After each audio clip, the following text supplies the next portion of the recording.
રાજકોટમાં ટીઆરપી અગ્નિકાંડ બાદ મહાનગરપાલિકા તંત્ર સતર્ક બન્યું છે અને જ્યાં પણ ગેરકાયદેસર બાંધકામો અને ફાયર એનઓસી ન હોય ત્યાં કડક પગલાં ભરી રહ્યું છે।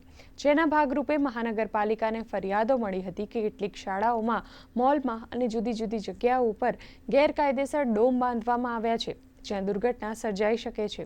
જેથી મહાનગરપાલિકાની ટીમ દ્વારા આવા ડોમ બાંધનારા મિલકત માલિકો સામે કાયદેસરની કાર્યવાહી હાથ ધરવામાં આવી છે અને તેમના ડોમ દૂર કરવાની કામગીરી પણ હાથ ધરાઈ છે।